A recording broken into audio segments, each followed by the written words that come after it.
तो आप सभी का वापस से स्वागत है हमारे नए सीरीज में, पीवाईक्यू सीरीज में, जहां पर हम 2 साल के पेपर ऑलरेडी डिस्कस कर चुके हैं। अब हम नए साल में आ चुके हैं, मतलब पेपर में, ठीक है। और नया साल तो लग ही चुका है, आप सभी का अच्छे से तैयारी कर ही रहे होगे। आप सभी मेरे को जानते ही, मैं हूं Arpit from favourite free learning platform, जहां पे आप सब पढ़ सकते हो physics, chemistry, maths, biology absolutely for free at learnohub.com।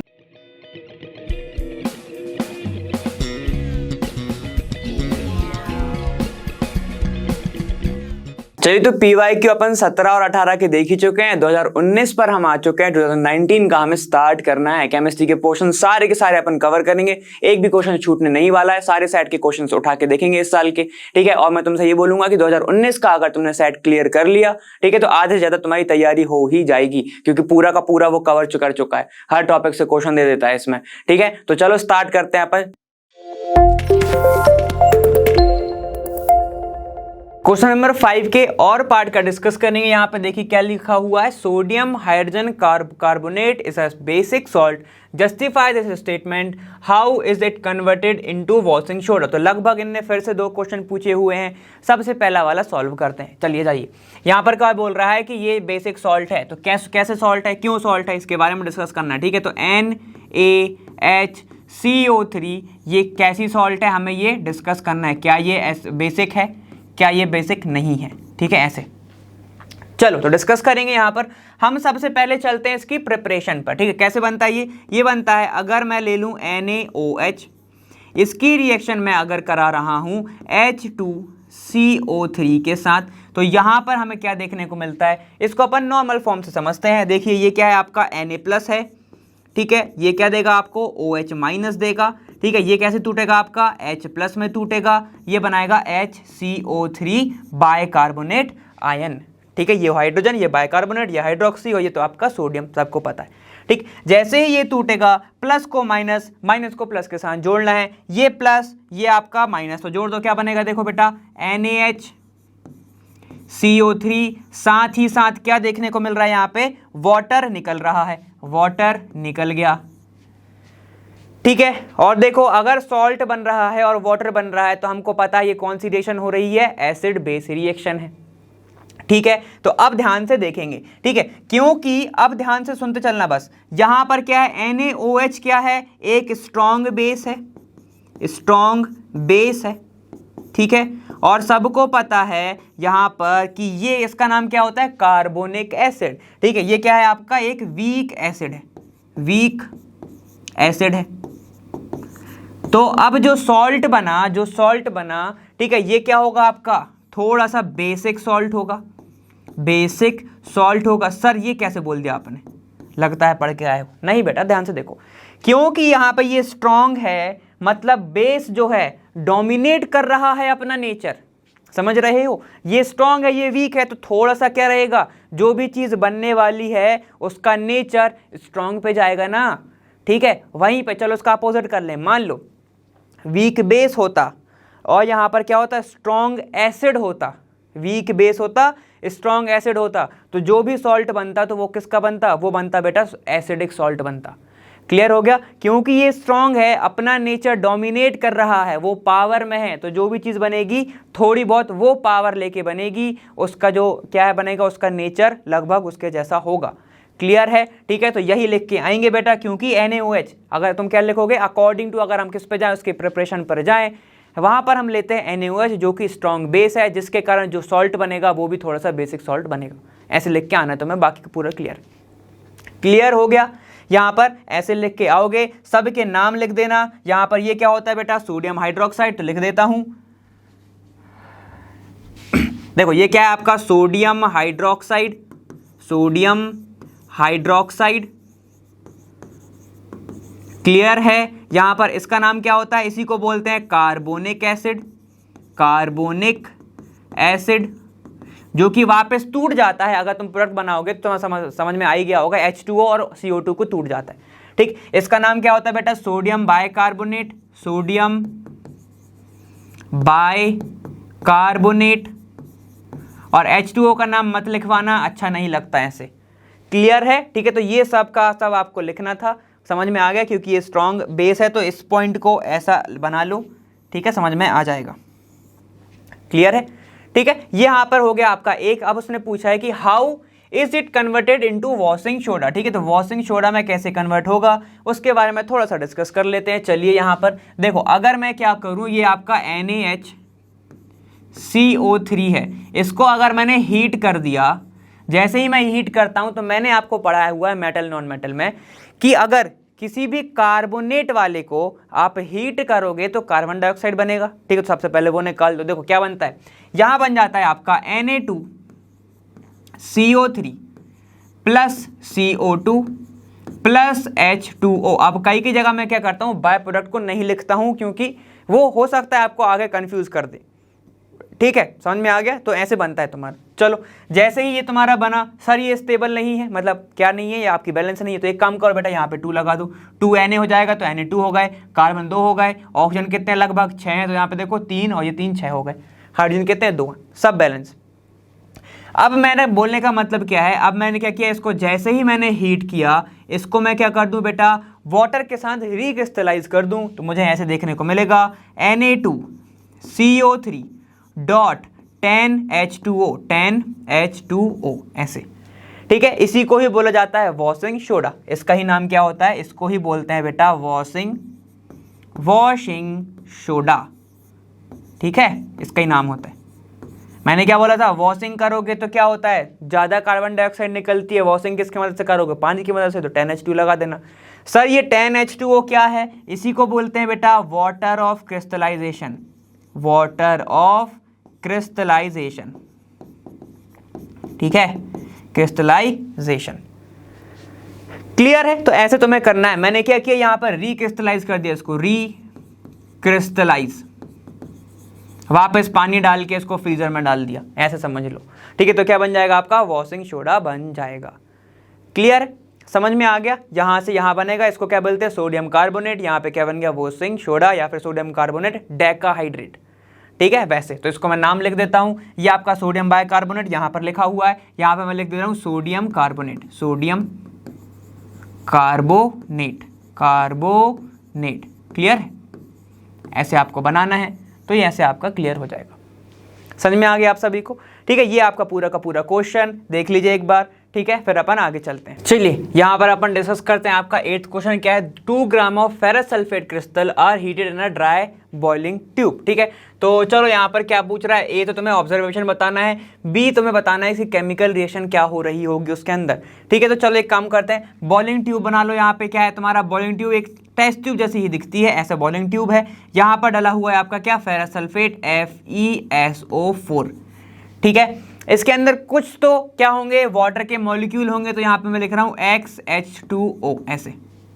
ठीक है, कुछ तो मॉलिक्यूल होंगे, तो XH2 लिख रहा हूँ। अब यहाँ पर क्या होगा, ध्यान से देखिएगा, यहाँ पर अगर मैं इसको हीट कर रहा हूँ, ठीक है, ऐसा अगर मैंने इसको क्या किया, हीट किया ऐसा। ठीक है, ये हो गया आपका बर्नर, ये हो गया आपका बर्नर, बाकी सब लिख लेना, ये हो गया आपके फ्लेम। ठीक है, ये हो गई टेस्ट ट्यूब, बाकी सब। ठीक है, यहाँ पे जैसे ही मैं इसको हीट करूंगा, तो सबसे पहले क्या होगा, ध्यान से देखो, यहाँ पे ऐसे लिख रहा हूँ FeSO4।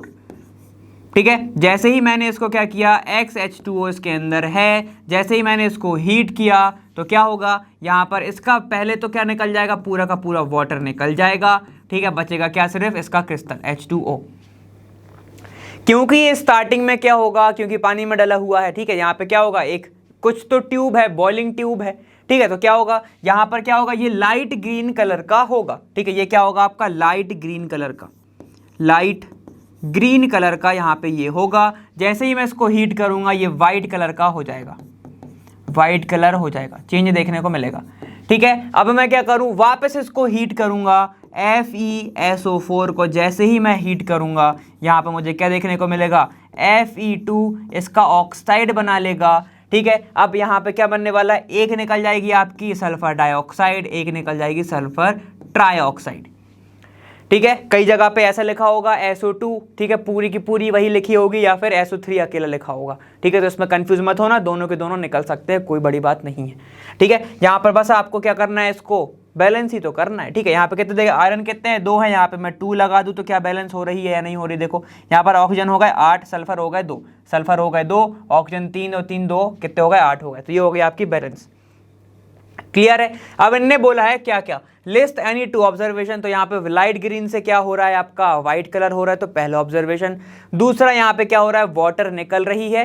तीसरा क्या हो रहा है, यहाँ पे SO2 गैस निकल रही है। तो ये आपके सब ऑब्जर्वेशन ही हैं, ठीक है, सारे के सारे ये ऑब्जर्वेशन ही हैं, ठीक है। अब यहाँ पे ये दोनों हो गया। Name the type of chemical reaction taking place, कौन सी केमिकल रिएक्शन हो रही है, जरा जल्दी से बताओ। यहाँ पर एक मॉलिक्यूल है, यहाँ पर क्या बन रहा है, देखो इतने सारे रिएक्टेंट बना रहा है, ठीक है। वो रिएक्शन का नाम बताओ जो A से बनाती है B+C। ऐसी रिएक्शन को क्या बोलते हैं, बिल्कुल सही, एस को बोलते हैं बेटा decomposition reaction, decomposition reaction. Set 4 में हमने ये पढ़ा था डबल डिस्प्लेसमेंट, उसमें ही पढ़ी थी डिस्प्लेसमेंट, और यहाँ पे भी हमने पढ़ी डिकम्पोजिशन रिएक्शन, ठीक है। टू बी स्पेसिफिक, ये आपकी कौन सी है बेटा, thermal decomposition reaction, thermal decomposition reaction. RXN लिख रहा हूँ रिएक्शन को, ठीक है। ये थर्मल क्यों है सर, क्योंकि बेटा हीट की मदद से टूट रही है, और हीट की मदद से कुछ भी चीज़ अगर टूटती है, ठीक है, तो उसको हम क्या बोलते हैं, थर्मल डिकम्पोजिशन रिएक्शन। क्लियर हो गया। तो ये सारे के सारे आपके थे, आपको ऐसे ही बनाने थे। And name the product form, तो नेम क्या है इसका, नेम है इसका आयरन ऑक्साइड, ठीक है, आयरन ऑक्साइड। देखो यहाँ पे इसका जो भी है, इसका ऑक्सीडेशन स्टेट कितना है, 3+, Fe3+, ठीक है। तो इसको क्या बोलोगे, फेरिक ऑक्साइड, ठीक है, फेरिक ऑक्साइड, या फिर कई जगह लिखा होगा आयरन ब्रैकेट में रोमन नंबर में 3 और फिर ऑक्साइड, ठीक है। तो घबराना नहीं, वो सब सेम ही है, आयरन ऑक्साइड भी लिख के आ सकते हो।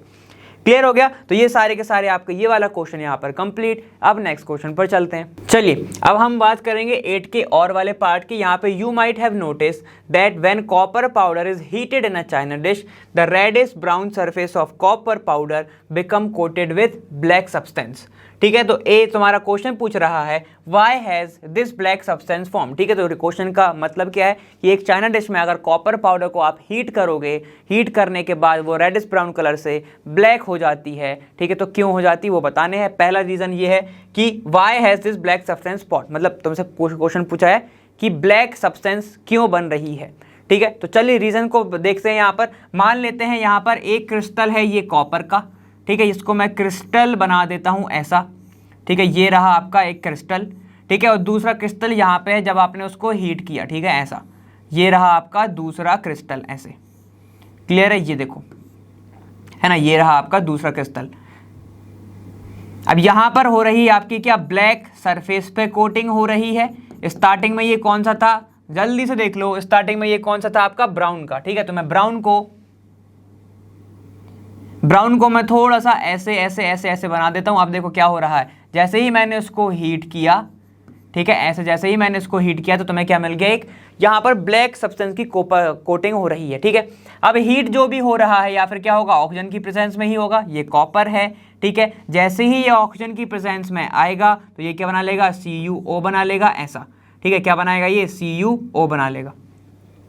क्लियर है, ये हो गया आपका क्या। इसको मैं थोड़ा रिएक्शन फॉर्म में लिखना चाहूँ तो देखो कैसे लिखूंगा कि एक कॉपर था, कॉपर को अगर मैं हीट करूंगा, ऑक्सीजन की प्रेजेंस होगी, सिंपल सी बात है, तो यहाँ पे क्या बन जाएगा, 2CuO बन जाएगा, ठीक है। यहाँ पे मैंने क्या किया है, हीट किया हुआ है इसको। तो स्टार्टिंग में बेटा यहाँ पर ये क्या होगा, एक रेडिश कलर का होगा, रेडिश ब्राउन कलर का होगा, ठीक है। अब ये कन्वर्ट किस में हो जाएगा, ये कन्वर्ट हो जाएगा आपका ब्लैक कलर में, ब्लैक कलर में, ठीक है। ऐसे इसकी कोटिंग हो जाएगी, और जो ब्लैक कलर है वो किसका है बेटा, कॉपर ऑक्साइड का कलर है, ठीक है। यहाँ पे ये हो गया why has this black substance formed, क्योंकि ऑक्सीजन की प्रेजेंस में उसको हीट कर रहे हैं इसलिए बना, ठीक है। अब यहाँ पे देखो what is this black substance, black substance क्या है बेटा, तो ये आपका कॉपर का ऑक्साइड है, ठीक है। तो यहाँ पर ये हो गया आपका बी और ए आंसर साथ में ही हो गया। आगे जाइए, यहाँ पे क्या है, right the chemical equation for the reaction taking place. तो बेटा यही उसकी केमिकल रिएक्शन है, यही आपको बताना है, तो एक ही में सब कुछ हो रहा है। यहाँ पे देखो क्या है, अब यहाँ पे how can the black coating on the surface be turn reddish brown वापस। तो क्या करें कि ये जो ब्लैक कलर की कोटिंग हो गई है ये वापस से किस में हो जाए, रेडिश ब्राउन कलर में हो जाए, ठीक है। तो चलो देख लेते हैं। अब उनने बोला है कि क्या हो कि ये जो कोटिंग है ये वापस कैसी हो जाए, रेडिश ब्राउन कलर की हो जाए, ऐसी हो जाए, ठीक है। कैसी, जैसी पहले थी ऐसी हो जाए वापस, ऐसी, ठीक है, तो क्या कर सकते हैं हम, अगर मैं क्या करूं, अगर मैं यहाँ पे देखो मैं लिख रहा हूं ऐसा, ठीक है, दूसरा पार्ट है ये अपना, चलो यहाँ पे है ये आपका डी वाला पार्ट। यहाँ पे मैं क्या करूं, ये जो कॉपर का जो ऑक्साइड है, ठीक है, कॉपर के ऑक्साइड के ऊपर से अगर मैं क्या कर रहा हूं, यहां से हाइड्रोजन की जो गैस है उसको पास करूं। यहाँ पे ये क्या है, H2 गैस है, H2 गैस है, ठीक है। तो क्या होगा, ध्यान से देखिएगा, यहाँ पर H2 गैस को अगर मैं पास कर रहा हूं, यहाँ पर 2 होगा, यहाँ पर क्या हो जाएगा, फिर ये क्या करेगा, इसको क्या कर देगा, रिड्यूस कर देगा। क्या कर देगा, रिड्यूस कर देगा। ये क्या बना देगा, इसको कॉपर का वापस बना देगा, साथ ही साथ H2O निकल जाएगा। ये 2H, यहाँ पर 2 ऑक्सीजन यहाँ पे निकल जाएंगे। बैलेंस करना ज़रूरी ही है, ठीक है। यहाँ पे कितने हैं, 2 ऑक्सीजन है तो 2 लगा दूंगा, हाइड्रोजन 4 होगा तो यहाँ पे मैं 2 लगा दूंगा ऐसे। क्लियर है, सारा का सारा सब बैलेंस हो गया, सब 2 2 2 के फॉर्म में है। क्लियर, ठीक है। तो आपको ऐसे करना था, अगर इसको आप नहीं भी लिखना चाहो 2 तब भी सही था। क्लियर है, तो ऐसे आपका आंसर हो जाएगा। समझ में आ गया। तो यहाँ पर क्या करना पड़ेगा, डी में आपको करना पड़ेगा hydrogen gas pass, hydrogen gas को आपको पास करना पड़ेगा। तो वो क्या कर देगा, वहाँ पर उसको रिड्यूस कर देगा, रिड्यूस कर देगा, और आपको क्या मिलेगा, मेटल मिल जाएगा प्योर फॉर्म में, मेटल मिलेगा आपको प्योर, और वापस से उसकी जो शाइनीनेस है वो वापस आ जाएगी, ब्राउन क्या हो जाएगा, रेडिश ब्राउन कलर का मिल जाएगा। क्लियर है। चलिए ओवरऑल देख लेते हैं क्या क्या हो चुका है यहाँ पर आपके इस क्वेश्चन में, तो बात करेंगे। इनने बोला था एक आपका सरफेस यहाँ पे क्या है, रेडिश ब्राउन कलर का एक क्रिस्टल है कॉपर का, हीट करने पर वो क्या हो रहा है, ब्लैक कलर का हो रहा है चाइना डिश में। तो क्यों हो रहा है, पहली चीज देखो यहाँ पे क्या है, why has this black substance form, क्यों बन रहा है, क्योंकि भैया ऑक्सीजन प्रेजेंट है एटमॉस्फेयर में, हीट करोगे तो ऑक्सीजन की प्रेजेंस में करना ही पड़ेगा, तो वो कॉपर ऑक्साइड बना लेगा। कॉपर ऑक्साइड की लेयर के कारण वहां पे ब्लैकनेस तुम्हें दिखेगी, ठीक है, ब्लैकनेस दिखेगी। यहाँ पे देखो what is this black substance, क्या है भाई, तो वो कॉपर ऑक्साइड ही है आपका ब्लैक सब्सटेंस। तो यहाँ पे सब में लिखोगे कॉपर ऑक्साइड, ठीक है। चलो यहाँ पे आ जाओ, यहाँ पे सी वाला पार्ट बोला right the chemical reaction, chemical reaction बतानी थी, तो यही केमिकल रिएक्शन होने वाली है, ये आपको लिख के आना है। अब देखिए how can the black coating, कैसे आप ब्लैक कोटिंग हटा सकते हो, तो यहाँ पे H2O का गैस जो है वो पास कर दो इसके सरफेस से, तुम्हें आप मिल जाएगा सीधा सीधा। बैलेंस करने के लिए ये 2 ना भी लगाओगे तब भी बैलेंस ही हो जाएगी वो। क्लियर है, क्योंकि एक कॉपर रहेगा तो यहाँ पे भी एक कॉपर ही बन रहा है, एक ऑक्सीजन रहेगा तो एक ऑक्सीजन निकलेगा और 2 हाइड्रोजन, ठीक है। तो ना भी लगाओगे H2 तो तब समझ में आ जाएगा। क्लियर है, तो ये सारा का सारा आपका ये वाला क्वेश्चन। चलिए अब अपन नेक्स्ट क्वेश्चन के बारे में डिस्कस करेंगे। चलो बच्चों 10th क्वेश्चन देख रहे थे, हमारे सेट 5 का क्या बोल रहा है, a white powder is added while baking cakes to make it soft and spongy, ठीक है।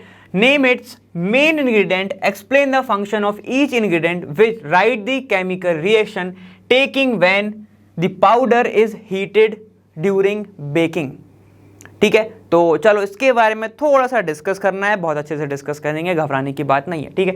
यहाँ पर क्या बोल रहे हैं, अब व्हाइट पाउडर क्या हो रहा है, यहाँ पे एक व्हाइट पाउडर को ऐड करा जाता है बेकिंग केक्स में, क्योंकि वो तुम्हारे लिए थोड़ा सा सॉफ्ट बना दे, स्पंजी बना दे उस चीज़ के लिए, ठीक है। तो हमको पता है कि अगर मैं क्या करूँ, NaHCO3 जो क्या होता है तुम्हारा है बेकिंग सोडा, बेकिंग सोडा को मैं अगर एसिडिक कंडीशन दे दूं या फिर टार्ट्रिक एसिड के साथ लगा दूं, टार्ट्रिक एसिड के साथ, तो यहां पर हमें क्या देखने को मिलता है, यहां मिल जाता है तुम्हें Na2CO3, वाटर निकालेगा और यहां पर CO2 निकालेगा, ठीक है। तो जो तुम्हारा व्हाइट पाउडर ऐड हो रहा है बेकिंग केक्स में वो तुम्हारा कोई और नहीं बेकिंग पाउडर है। क्या है तुम्हारा, बेकिंग पाउडर है, ठीक है। उसके मेन इंग्रेडिएंट कौन कौन से हैं, एक तुम्हारा बेकिंग सोडा और टार्ट्रिक एसिड। इसका रोल क्या है, जो टार्ट्रिक एसिड को क्यों डाल रहे हैं हम, टार्ट्रिक एसिड को इसलिए डाला जाता है क्योंकि वो इसका टेस्ट जो है वो मास्क कर ले, टेस्ट को मास्क करने के लिए डाला जाता है। मास्क क्या होता है सर, टेस्ट को छुपा ले, ठीक है। उस टेस्ट जो बिटर टेस्ट आता है तुम्हारा सोडा डालने के बाद वो टेस्ट ना आए, इसलिए तुम्हारा टार्ट्रिक एसिड थोड़ा सा डाला जाता है, जिसके कारण तुम्हें क्या मिलता है, Na2CO3। और जैसे ही तुम इसको हीट करते हो, जब बेक होता है तो तुम्हारा कार्बन डाइऑक्साइड वाटर निकल जाता है, Na2CO3 उसको थोड़ा सा टेस्ट देता है, ठीक है। इसको क्या बोलते हैं, सोडियम कार्बोनेट, सोडियम कार्बोनेट,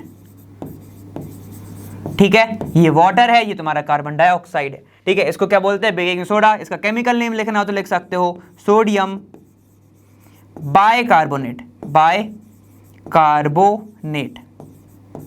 ऐसा, ठीक है, सोडियम बाइकार्बोनेट, क्लियर हो गया? तो ऐसे तुम्हें चीजें देखने को मिलती हैं।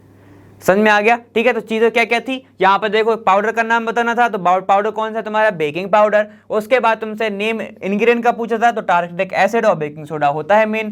टार्टरिक एसिड का काम क्या होता है, एक बेकिंग सोडा जो तुम्हें क्या दे रहा है, बिटर टेस्ट दे रहा है, उस टेस्ट को मास्क कर ले, और अगर तुम उसको हीट करोगे तो तुम्हें क्या मिलेगा, वाटर निकल जाएगा, CO2 निकल जाएगा, तुम्हें Na2CO3 बनेगा वहां पर। क्लियर हो गया? तो ये तुम्हारी प्रोसेस होती है, ऐसे तुम्हें सॉल्व करना है और फिर तुम्हें आगे बढ़ जाना है। चलो अब आगे चलते हैं। चलिए यहां पर हम डिस्कस करेंगे 15th question, an ore on treatment with dilute hydrochloric acid produces brisk effervescence. ठीक है, name the type of ore with an example, with one example. यहाँ पर what steps will be required to obtain metal from the enriched ore, also write the chemical equation for the reaction involve in this process. ठीक है, तो चलिए इनके बारे में discuss करना है, बहुत सारे क्वेश्चन है फिर से। ठीक है, तो एक एक करके डिस्कस करेंगे। सबसे पहले तो एक और है जहां पे क्या कर रहे हैं, जब HCl के साथ रिएक्शन हो रही है तो वो ब्रिस्क एफरवेंस बना रहा है, तो इसको मार्क करेंगे बेटा सबसे पहले। ठीक है, क्या है ये, ब्रिस्क एफरवेंस। चलो यहाँ पे मैं लिख भी देता हूँ, ये क्या है आपकी, ब्रिस्क एफरवेंस, ब्रिस्क एफरवेंस। ठीक है, ये आपकी ऐसी कुछ है। अब यहाँ पर देखिए जरा, एफरवेसेंस है ये। ठीक है, यहाँ पे देखो, यहाँ पर क्या होता है, जब ये कब निकलती है, जब बेटा आपका कहीं ना कहीं CO2 गैस निकल रही होगी तभी मिलता है ये चीज़। ठीक है, और मैंने बताया हुआ है वो और जिसके अंदर कार्बोनेट होगा वो क्या निकालेगा, आपका CO2 जरूर निकालेगा ही निकालेगा। ठीक है, तो मतलब कहीं ना कहीं वो जो और है जिसके अंदर कार्बोनेट प्रेजेंट है। ठीक है, तो चलिए एक और ले लीजिए जिसके अंदर कार्बोनेट हो सकता है, तो हम मान लेते हैं वो आपका जो और है वो क्या है, ZnCO3 है। ठीक है, अब देखो रिएक्शन हो रही है HCl के साथ, बना क्या देगा, ये बना देगा ZnCl2 बना देगा, साथ ही साथ क्या निकलने वाला है आपका यहाँ पर H2O, और ऐसे निकलेगा, देखो पहले बनता है आपका H2CO3 और वापस ये टूट जाता है किसमें, H2O प्लस CO2 के अंदर, CO2 के अंदर। ठीक है, तो ये आपका रीजन होता है, बैलेंस करना है। यहाँ पे देखो 2 H हैं, यहाँ पे 2 Cl है, तो यहाँ पे मैं 2 लगा देता हूँ, बाकी का बैलेंस ही है मेरे ख्याल से। ये Zn कार्बन 1, तुम्हारा ऑक्सीजन 3, तो ऑक्सीजन 3। ठीक है, ये आपका ऐसे बन जाएगा। क्लियर हो गया? ठीक है, तो ये रिएक्शन होगी अगर आप क्या करोगे, ZnCO3 और HCl की रिएक्शन कराओगे, और हम देख सकते हैं यहाँ पे क्या निकल रहा है, CO2 निकल रहा है, मतलब क्या मिलेगा आपको, ब्रिस्क एफरवेंस आपको देखने को मिलेगा। ठीक है, समझ में आएगा? क्लियर? चलिए ये हो गया आपका एक part. Name the type of ore, तो टाइप ऑफ ओर क्या है बेटा, इसको बोलते हैं जिंक कार्बोनेट, जिंक कार्बोनेट। ठीक है, तो ये आपके ओर का नाम है। ऑल्सो यहाँ पे क्या बोल रहा है, अब what step will be required to obtain metal from the enriched ore. ठीक है, तो चलो इसके बारे में डिस्कस कर लेते हैं। क्योंकि ये कार्बोनेट ओर है, ध्यान से देखिएगा, क्योंकि ये क्या है, एक कार्बोनेट ओर है, तो मैं बाजू में एक प्रोसेस लिख रहा हूं, वही मैं फॉलो करूंगा। ठीक है, तो देखो मैंने क्या बताया था, अगर कोई भी ओर है, कौन सा ओर है, कार्बोनेट ओर है, कार्बोनेट ओर है। ठीक है, तो उसको क्या करना पड़ेगा, सबसे पहले उसको मैं करूंगा कैल्सिनेशन, कैल्सिनेशन के बाद हम क्या करते हैं उसको, वो बदल जाता है किसके अंदर, मेटल के ऑक्साइड के अंदर, मेटल ऑक्साइड में बदल जाएगा। मेटल ऑक्साइड को मैं वापस क्या कर सकता हूँ, रिडक्शन करा सकता हूँ किसी भी मेटल के साथ या फिर नॉन मेटल के साथ, तो मुझे क्या मिलेगा, एक प्योर मेटल देखने को मिलता है। ठीक है, तो यही स्टेप बेटा हम फॉलो करेंगे किसके लिए, ZnCO3 के लिए। तो चलिए ये स्टेप फॉलो करते हैं। क्या बनेगा, ध्यान से देखो, ये Zn तुम्हारा CO3 है, जैसे ही मैंने इसको क्या किया, इसको मैंने हीट किया, जैसे ही मैं इसको हीट किया तो किसमें बदल जाएगा, ये ZnO प्लस CO2 के अंदर, तो ये हो गई आपकी एक रिएक्शन। वापस ZnO को, ये हो गई आपकी एक रिएक्शन। दूसरी रिएक्शन क्या होगी, चलिए यहाँ पे लिखिए, ZnO की अगर मैं कार्बन के साथ क्या करा दूं, इसका रिडक्शन करा दूं, तो ये बदल जाएगा आपका Zn के अंदर, जो कि सॉलिड में होगा, और कार्बन मोनोऑक्साइड यहाँ पे निकल जाएगी। ठीक है, तो आप देख सकते हैं यहाँ पर ये जो Zn मिला हमें किस फॉर्म में मिलेगा, ये मिलेगा आपको प्योर मेटल के फॉर्म में, प्योर मेटल के फॉर्म में। क्लियर हो गया? बस इतना ही तो करना था। अब अपन देखते हैं यहाँ पे क्या क्या पूछा गया है। ठीक है, देखो यहां पर ये पूछा गया है, what step will be required to obtain metal from the enriched ore. ठीक है, तो कौन कौन सी स्टेप है, ये आपकी पूरी की पूरी स्टेप लिखी हुई है। ठीक है, ऑल्सो राइट केमिकल इक्वेशन, तो ये केमिकल इक्वेशन भी अपन ने लिख दी गई है। क्लियर है। सबसे पहले क्या किया मैंने, कैल्सिनेशन, दूसरे में मैंने क्या किया, रिडक्शन, तो ये मैं लिख ही देता हूं। पहले स्टेप में मैंने क्या किया, कैल्सिनेशन, दूसरे स्टेप में मैंने क्या किया, यहां पे रिडक्शन, ठीक है, ऐसे। क्लियर हो गया ऐसे, तो बस ये चीजें आपको करनी है, समझ में आ जाएगा। ठीक है, चलिए अब अपन थोड़ा सा आगे चलते हैं। क्वेश्चन नंबर 16 की बात करेंगे। यहां पर क्या, state the reason why carbon can neither form C4+ cation और nor form C4- anion but forms covalent bond. Also state reason to explain why covalent compound. यहाँ पे इतनी सारी चीजें बतानी है। तो बेटा मैं तुमको ये बहुत बार बता चुका हूं कि कार्बन जो है उसको थोड़ा सा डिस्कस ही कर लेते हैं। देखो कार्बन जो है, ये है कार्बन, इसके पास जो है 4 वैलेंस इलेक्ट्रॉन रहते हैं, किसके, इसके आउटर शेल के अंदर। ठीक है, तो कोई भी एटम हो, कार्बन छोड़ो, कोई भी एटम हो भैया, वो 4 इलेक्ट्रॉन ना तो पूरा के पूरे देगा, ना तो वो 4 इलेक्ट्रॉन किसी से ले सकता है, ना कोई देने वाला है ना कोई लेने वाला है। मतलब लेने वाले तो बहुत कोई हैं, लेकिन देने की क्षमता ही नहीं रहेगी। ठीक है, क्यों नहीं रहेगी, ध्यान से देखेंगे ऐसा क्यों होता है। अगर C4- बन गया, मतलब उसने 4 इलेक्ट्रॉन ले लिए। ठीक है, तो देखो भाई, लेने के लिए इसके पास जगह नहीं है, कैपेसिटी नहीं है। क्यों नहीं है, क्योंकि इसका जो न्यूक्लियस है, ठीक है, इसके पास जो प्रोटॉन है, इसके जो न्यूक्लियस में जो प्रोटॉन है वो तो 6 ही रहेंगे ना, वो तो 6 ही रहेंगे ना। और अगर इसने 4 इलेक्ट्रॉन और ले लिए तो उसके पास कितने इलेक्ट्रॉन हो जाएंगे, 10 इलेक्ट्रॉन हो जाएंगे। 10 क्या होगा, इसके पास इलेक्ट्रॉन हो गए। तो अब खुद सोचो, 6 10 को कैसे खींच पाएंगे, नहीं ही खींच पाएंगे। इसलिए यहां पर क्या हो जाएगा, होल्डिंग कैपेसिटी जो है, ठीक है, क्या holding capacity, electron holding capacity, वहां पर क्या हो जाएगी, खत्म ही हो जाएगी। यहां पे क्या बोलूंगा मैं, इलेक्ट्रॉन होल्डिंग कैपेसिटी क्या हो जाएगी, फुलफिल्ड हो जाएगी, फुलफिल्ड हो जाएगी। मतलब क्या हो जाएगी, आउट हो जाएगी, वो नहीं कर पाएगा होल्ड, जिसके कारण Cu4- स्टेबल नहीं बच पाएगा। ठीक है, ऐसा हो जाएगा। क्लियर हो गया यहाँ पे। ठीक है, यहाँ पे तो अब देखो Cu4+ क्यों नहीं बन सकता। Cu4+ अगर दे दिया, फिर से न्यूक्लियस पे बात आएगी। ठीक है, Cu4+ पे दे दिया, मतलब इसके पास कितने इलेक्ट्रॉन बच गए, सिर्फ 2 इलेक्ट्रॉन, सिर्फ 2 इलेक्ट्रॉन। ठीक है, देखो यहाँ पर न्यूक्लियस तो मगर कितने हैं, न्यूक्लियस के अंदर जो प्रोटॉन है वो तो आपके 6 ही रहेंगे, प्रोटॉन थोड़ी निकल जाएंगे अगर तुमने इलेक्ट्रॉन निकाल दिए तो। ऐसे थोड़ी होता है, साथ साथ इतने भी सखी संगी नहीं है वो। ठीक है, तो यहाँ पे प्रोटॉन नहीं निकल पाएंगे, ध्यान से देखना। अगर प्रोटॉन नहीं निकल पाए लेकिन इलेक्ट्रॉन तो कितने हो गए, 2 हो गए। ठीक है, तो अब देखो ध्यान से देखना, क्योंकि यहां पर डोमिनेंस ज्यादा बढ़ जाएगा। क्यों, क्या है, देखो 6 प्रोटॉन खींचेंगे 2 इलेक्ट्रॉन को, तो जिसके कारण जो एटम है वो कहता जाए एकदम सिकुड़ जाएगा, श्रिंक हो जाएगा। एक टाइम के बाद इतनी ज्यादा अट्रैक्शन हो जाएगी कि वो तुम्हारा एटम है वही खत्म हो जाएगा। ठीक है, जिसके कारण ना तो ये क्या होगा, दोनों के दोनों क्या होंगे, अनस्टेबल कंडीशन है ये, अनस्टेबल, मतलब ये दोनों के दोनों ही क्या नहीं है, पॉसिबल नहीं है। समझ में आ गया। ठीक है, फिर से सुनना है, फिर से सुन लो। प्रोटॉन नहीं चेंज होने, प्रोटॉन 6 हैं तो 6 ही रहेंगे। ठीक है, अगर 10 इलेक्ट्रॉन आ गए तो कैपेसिटी से ओवरलोड हो जाएगा वो। ठीक है, नहीं खींच पाएगा। फुलफिल की जगह पे क्या लिखोगे, ओवरलोड कंडीशन, ओवरलोड कंडीशन, ऐसे समझ लो। अगर ये हो गई तो मतलब होल्डिंग कैपेसिटी ही खत्म हो गई। ठीक है, होल्डिंग कैपेसिटी आउट हो गई तो ये अनस्टेबल हो जाएगा। फिर दूसरी कंडीशन, उसने अगर 4 इलेक्ट्रॉन दे दिए तो उसके पास सिर्फ 2 बचे। किसकी तरह बनना चाह रहा है, हीलियम, लेकिन हीलियम भी तो अपने आप में अच्छा है। क्यों, क्योंकि उसके पास 2 ही प्रोटॉन है, 2 ही क्या इलेक्ट्रॉन है, तो अब वो एकदम बने हुए, एकदम क्या है तुम्हारी वहाँ पे इक्विलिब्रियम कंडीशन टाइप की बनी है।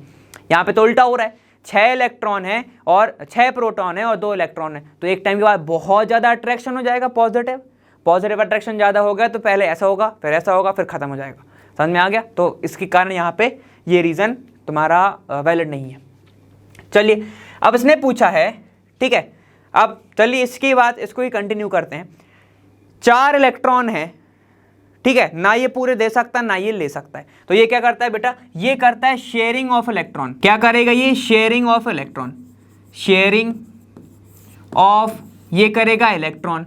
और शेयरिंग ऑफ इलेक्ट्रॉन से जो बॉन्ड बनता है उसको ही बोलते हैं covalent bond, covalent bond. Clear हो गया? तो अब ध्यान से सुनो, यहां पर कोई भी पॉजिटिव और नेगेटिव चार्ज इन्वॉल्व ही नहीं है। पॉजिटिव नेगेटिव इन्वॉल्व नहीं है मतलब आयन इन्वॉल्व नहीं है, और आयन इन्वॉल्व नहीं है मतलब इलेक्ट्रोस्टैटिक बॉन्ड गया। इलेक्ट्रोस्टैटिक बॉन्ड मतलब कि आयोनिक बॉन्ड नहीं बन पाएगा।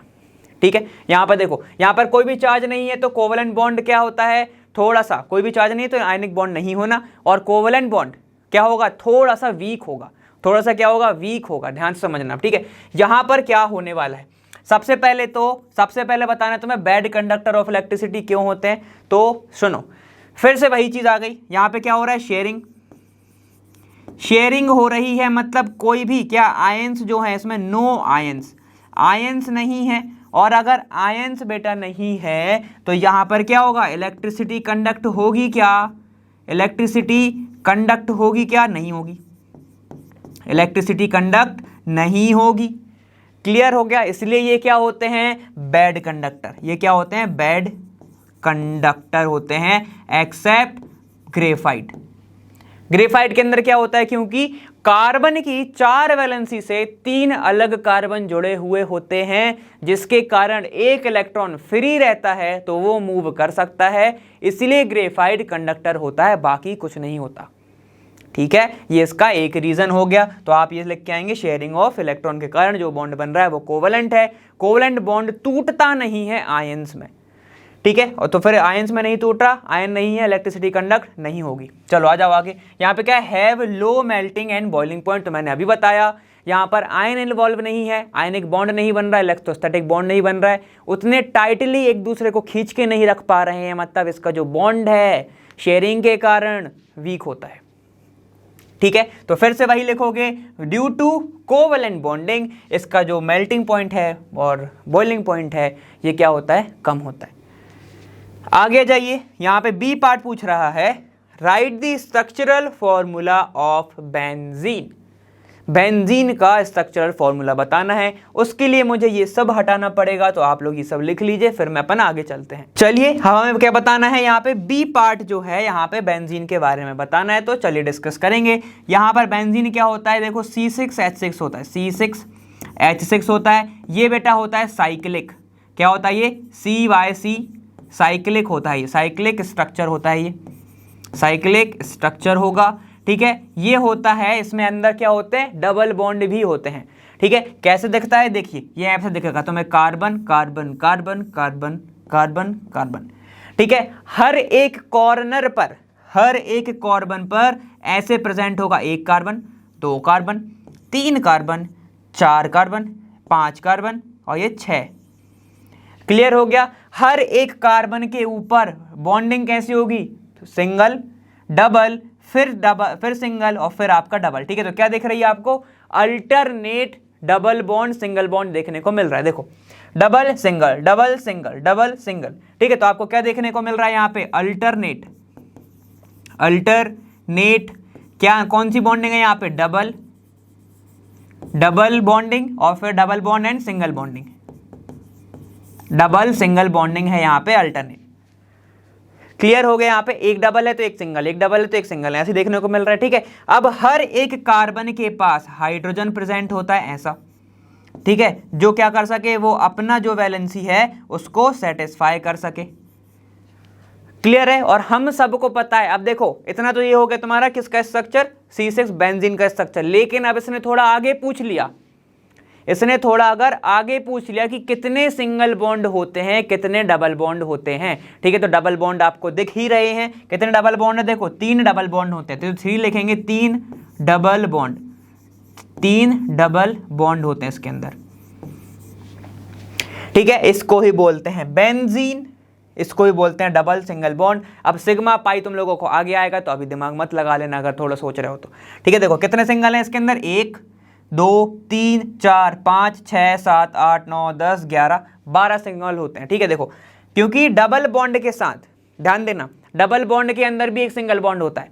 ठीक है, ये तुम लोगों को आगे आएगा, लेकिन डबल बॉन्ड जो है तभी बनता है जब एक सिंगल बॉन्ड हो। ठीक है, देखो कितने सिंगल हैं एक इसके पास, 1 2 3 4 5 6 और 6 ही हाइड्रोजन है, तो कितने सिंगल है इसके पास? लगभग 12 सिंगल बॉन्ड है। क्लियर है? तो ये इसका रीजन होता है, यही आपको लगा के आना है, ये नहीं पूछेगा लेकिन यही आपका ऐसे स्ट्रक्चर बनता है। ये हो गया आपका खत्म, बेंजीन। क्लियर हो गया? ठीक है, तो आपको यहीं तक बस दिमाग लगाना है, यहाँ तक आपको समझ में आ ही गया होगा। 16 क्वेश्चन भी हमने कंप्लीट कर लिया। अब अपन नेक्स्ट पे चलते हैं। चलो 16 के और की बात कर लेते हैं। यहाँ पर तुम्हारा क्या है? Define the term isomer. ठीक है, आइसोमर तुम्हें टर्म को डिफाइन करना है। ठीक है, तो आइसोमर, ठीक है, मतलब ये क्या है तुम्हारा? सेम। इसका मतलब होता है सेम। ठीक है, तो सेम क्या होता है? चलो देख लेते हैं इसको। सेम, अगर सेम हो molecular formula, same molecular formula, ठीक है, सेम मॉलिक्यूलर फॉर्मूला पर क्या हो? डिफरेंट अरेंजमेंट हो, डिफरेंट अरेंजमेंट हो, या फिर अरेंजमेंट की जगह मैं लिख सकता हूं structural formula, different structural formula, structural formula. ठीक है, मतलब जिसका तुम्हारा क्या रहता है? मॉलिक्यूलर फॉर्मूला तो सेम रहे, हाइड्रोजन के नंबर, कार्बन के नंबर चेंज ना हो, लेकिन उसका जो अरेंजमेंट है वो थोड़ा अलग हो जाए, उसको ही बोलते हैं आइसोमर। ठीक है, चलो इसके लिए एग्जांपल देने के लिए तुम्हें एक क्वेश्चन और दिया गया है, देख लेते हैं यहाँ पे क्या है। 2 compounds have same molecular formula. देखो, ठीक है, 2 कंपाउंड है, मॉलिक्यूलर फॉर्मूला सेम है। ठीक है, तो इसको मैं ऐसे लिख रहा हूं, मॉलिक्यूलर फॉर्मूला, मॉलिक्यूलर फॉर्मूला। ठीक है, क्या दिया हुआ है? चलो देख लेते हैं यहाँ पे, C3H6 और O। ठीक, write the name of these compound and their structural formula. अब देखो, स्ट्रक्चरल फॉर्मूला अलग हो जाए, फिर उसका अरेंजमेंट अलग हो जाए। ठीक है, तो चलो देख लेते हैं यहाँ पे, ये तुम्हारा है कैसे कैसे इसका फॉर्मूला बन सकता है। चलो देखो, यहां पर एक ऑक्सीजन है। अब एक ऑक्सीजन है तो तुमको दिमाग लगाना पड़ेगा कौन कौन से ग्रुप आ सकता है। एक आ सकता है, देखो ऑक्सीजन वाला ग्रुप, कौन सा? ईथर। कैसा आ सकता है? ईथर आ सकता है ऐसा। ठीक है, एक आ सकता है तुम्हारा कौन सा? C डबल बॉन्ड O वाला, ये वाला। और एक आ सकता है तुम्हारा C double bond O CH वाला, ऐसा एल्डिहाइड। ठीक है, एक तुम्हारा आ सकता है, इसको बोलते हैं कीटोन। एक आ सकता है तुम्हारा एल्डिहाइड, और एक आ सकता है तुम्हारा ईथर। इससे ज्यादा तुम लोगों को है भी नहीं, तो तुम लोगों को इससे ज्यादा कोई नहीं आएगा। ठीक है, तो एक बार बना के देख लेते हैं। यहाँ पे ईथर बनाओगे तो कैसे आएगा? चलो देख लेते हैं। यहाँ पर CH3, बीच में तुम्हारा आएगा एक O, यहाँ पर आएगा CH2 और फिर CH3, ऐसे 3 कार्बन है ना। ठीक है, तो हम देख सकते हैं 3 3 6 और 2 कितने हो रहे हैं? 8। तो ये वाला फॉर्मूला तो ये सेटिस्फाई नहीं कर रहा, तो ईथर तो तुम्हारा हो ही नहीं सकता। अब बच गए 2। ठीक है, तो उसके बारे में डिस्कस कर लेते हैं। देखो कैसे आएगा। कीटोन की मैं बात करूं, अगर मैं इसको अरेंज करूं तो कैसे देख सकता है? देखो CH3, ठीक है, C डबल बॉन्ड O और ये CH3 हो सकता है, हो सकता है ना। देखो यहाँ पे क्या होगा? कार्बन की 4 वैलेंसी तो सेटिस्फाई हो गई। यहाँ पे 3 हाइड्रोजन इधर है, 3 हाइड्रोजन इधर है। इसका फॉर्मूला क्या होगा? देखो C3H6 और यहाँ पे एक O है, ये हो गया। इसी को क्या बोला जाता है? इसी को बोलते हैं एसीटोन, एसीटोन, या फिर इसको ही नाम बोलते हैं क्या? Propanone, propanone. क्लियर हो गया सबको? ठीक है, चलो अब आगे जाओ। यहां पर एक और क्या हो सकता है? इसका ही भाई हो सकता है। इसका ही भाई कौन सा हो सकता है? देखो, अगर मैं यहां पर एक H दे दूं या फिर इसको टर्मिनल पे बना दूं, कैसा? देखो ऐसा, CH3 टर्मिनल पे बनाऊंगा, इसको इधर लेके आऊंगा तो ये CH2 हो जाएगा। इसको मैंने इधर ले दिया, ठीक है, C डबल बॉन्ड O, एक वैलेंसी तो इसकी खाली हो गई। तो क्या करूं? इसका जो हाइड्रोजन है इसके साथ जोड़ दूं, ये क्या बन गया? एल्डिहाइड, ऐसे। ठीक है, ये भाई भाई होते हैं। कीटोन और एल्डिहाइड लगभग भाई भाई ही होते हैं। आगे जब तुम लोग 12th में, अगर जब भी तुम लोग PCM लोगे, PCB लोगे या मैथ्स लोगे, जो भी लोगे, ठीक है, तब तुम्हें देखने को मिलेगा aldehyde, ketone and carboxylic acid. ठीक है, ऐसा तब तुम्हें देखने को मिलता है। ठीक है, तो देखो यहाँ पर क्या है, मैं कहाँ पे था कि ये दोनों के दोनों भाई भाई होते हैं। समझ जाना कि इन दोनों के बीच में ही क्या हो रही है? जुगलबंदी हो रही है। ठीक है, क्या बन जाएगा? देखो यहाँ पे कितना है, ये हो जाएगा तुम्हारा C, कितने हैं कार्बन? 3, हाइड्रोजन कितने हैं? 3 और 2 5 और 1 6, तो ये H6, और ऑक्सीजन कितना है? 1, तो ये हो जाएगा। इसका नाम क्या होगा? इसका नाम होगा, ये देखो 1 2 3, तो ये होगा प्रोप। सब में है सिंगल बॉन्ड तो AN, इसका डबल बॉन्ड मत गिनना क्योंकि ये फंक्शनल ग्रुप है एन, और यहाँ पे क्या हो जाएगा? अल, क्योंकि ये तुम्हारा एल्डिहाइड लगा, तो प्रोपेनल हो जाएगा ये। क्लियर हो गया? तो ऐसे तुम करोगे इसकी प्रिपरेशन, तो आंसर क्या हो जाएगा तुम्हारा? सेकंड वाले का आंसर ये हो जाएगा। एक बनेगा प्रोपेनोन या फिर एसीटोन, और या फिर तुम्हारा प्रोपेनल बनेगा दूसरा। ठीक, कंपाउंड ए और बी करके तुम लिख सकते हो। क्लियर हो गया? चलो अब आगे जाओ। तुम्हारा how would you bring the following conversion. अब ये तुम्हें कन्वर्जन दी है, कैसे बनाओगे? बहुत ईजी है, पढ़े हुए हैं, घबराने की बात नहीं है। चलो आ जाओ। एथेनॉल से एथीन, ठीक है, कैसे दिखता है? देखो यहाँ पे CH3 CH2 ये OH, ऐसे ही होता है। ठीक है, अगर मैं क्या करूं, इसमें डायरेक्ट H2SO4 डाल दूं।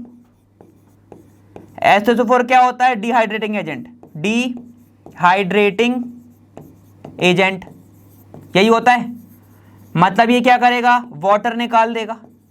वाटर कहां से निकालेगा? एक H यहां से और यहां से तुम्हारा OH, तो क्या निकल जाएगा? देखो CH2 डबल बॉन्ड CH2, ये क्या बन गया? इथीन। ये तुम्हारा क्या होगा? पहला कन्वर्जन। क्लियर हो गया सबको? ठीक है, ये होगा तुम्हारा पहला कन्वर्जन। अब आते हैं 2 पे। क्या बोल रहा है? प्रोपेनॉल से बनाना है तुम्हें प्रोपेनोइक एसिड।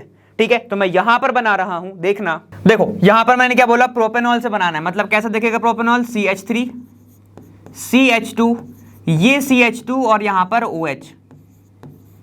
ये क्या बोल रहा है? Oic acid. मतलब अभी एक ऑक्सीजन है, तो मैं 2 ऑक्सीजन कितने चाहिए? एक ऑक्सीजन और चाहिए, तो क्या करना पड़ेगा? एडिशन ऑफ ऑक्सीजन क्या होता है? ऑक्सीडेशन। कर दो बहुत अच्छे से। यहां पे अगर मैं ऑक्सीडेशन कर दूं, ऑक्सीडेशन के लिए एक बहुत ही अच्छा एजेंट होता है, उसको बोलते हैं KMnO4, पोटेशियम पर मैग्नेट। डायरेक्ट ये कहां पे छोड़ेगा तुम्हें? CH3 CH2 ये बना देगा COOH ऐसे। ठीक है, और हम सबको पता है कि इसका भी कार्बन काउंट होता है, जैसे तुम्हारा इनका हो रहा था।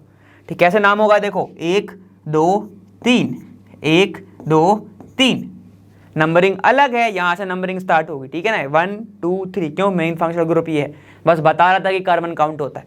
इसका भी कार्बन काउंट होगा 1 2 3। ठीक है, कैसे देखेगा? इसका नाम क्या होगा? Propanoic acid, propanoic acid. Clear है? तो इसका नाम क्या होगा? प्रोपेनॉल, प्रोपेनॉल ऐसे। समझ में आ गया? प्रोपेनॉल, प्रोपेनॉल, या फिर तुम्हारा प्रोपेन 1 ओइक एसिड या फिर प्रोपेनोइक एसिड। ठीक है, इसी के साथ तुम्हारा 16th क्वेश्चन भी अपन ने कंप्लीट कर चुके हैं। तो इसी के साथ ये वाला पार्ट जो है आपका वीडियो का यहाँ पर एंड होता है, समाप्त होता है। उम्मीद है आपने सबने मेरे साथ बहुत ही अच्छे से पढ़ा होगा। प्रैक्टिस तो आप कर ही रहे होगे, वरना बिना प्रैक्टिस के केमिस्ट्री का थोड़ा सा कॉन्सेप्ट लगाना दिक्कत हो जाता है, स्पेशली केमिकल रिएक्शंस में। ठीक है, डबल डिस्प्लेसमेंट, सिंगल डिस्प्लेसमेंट और बाकी थर्मल डिकम्पोजिशन, ये सब तो आपको पता ही है। इन सब की प्रैक्टिस करना ज़रूरी है, क्योंकि क्वेश्चंस आते हैं। और प्रैक्टिस ज़्यादा से ज़्यादा करिएगा कोवलेंट कंपाउंड की, कार्बन वाले, क्योंकि उसमें से अच्छे खासे क्वेश्चंस आते हैं। ठीक है, इसी के साथ मैं अर्पित आप सबसे अब इस वीडियो के लिए विदा लेता हूँ। आगे वाली वीडियो में मैं आपसे मिलूंगा, और मैं मिलूंगा वहाँ लर्न वहाँ फ्री है पर बेस्ट जहाँ।